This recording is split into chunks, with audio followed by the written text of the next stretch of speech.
حبيب سلام عليك صلوات الله عليك. Le prophète sallallahu alayhi wa sallam établit des liens de confraternité entre les musulmans. أنت نور الله فجرا.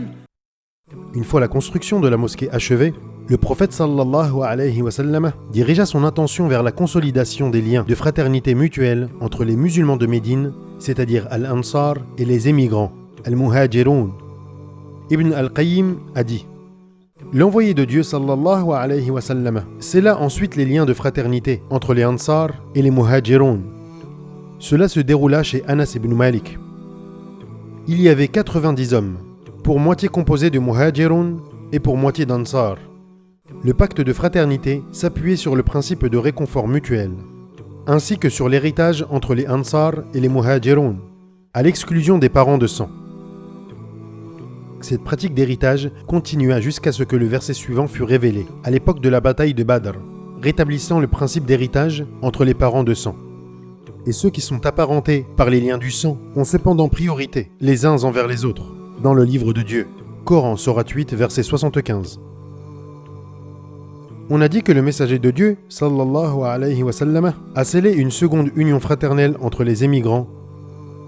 Cela n'est cependant pas sûr, car les Muhajiroun, liés par les liens de l'islam, du sang et venant de la même cité, n'éprouvaient pas le besoin d'une telle union, ce qui n'était pas le cas entre Ansar et Muhajiroun.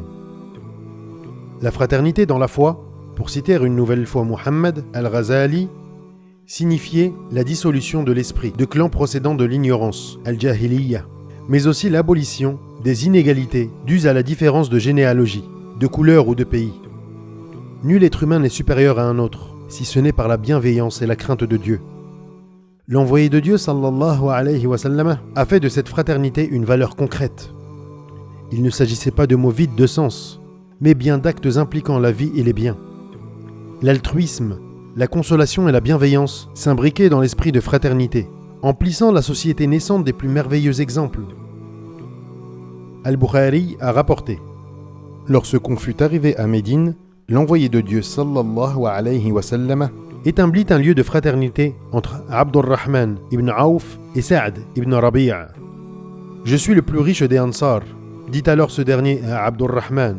Prends la moitié de ma fortune. J'ai 2 femmes. Vois celle des 2 qui te plaît. Dis-moi son nom afin que je la répudie. Et, lorsqu'elle aura achevé le temps de sa retraite légale, tu l'épouseras.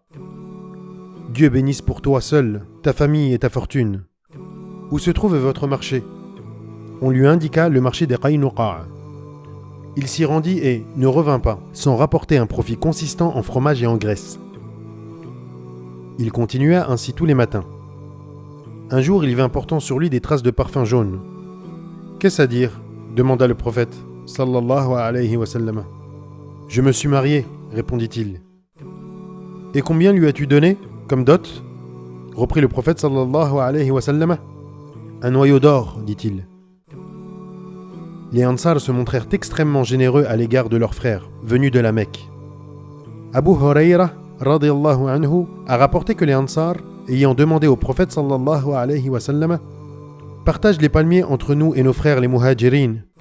Celui-ci répondit: non. Alors les Ansar dirent aux Muhajirin: vous soignerez les arbres et nous en partagerons les fruits avec vous. C'est entendu, répondirent les Muhajirin.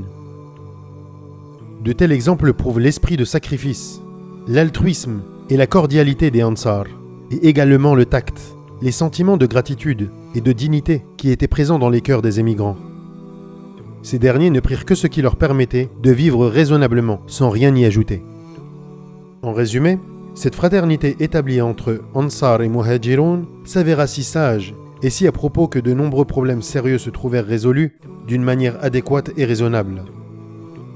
La vidéo est maintenant terminée. Si son contenu vous a plu, je vous invite à vous abonner à ma chaîne et à activer la petite cloche des notifications pour que les nouveautés vous parviennent.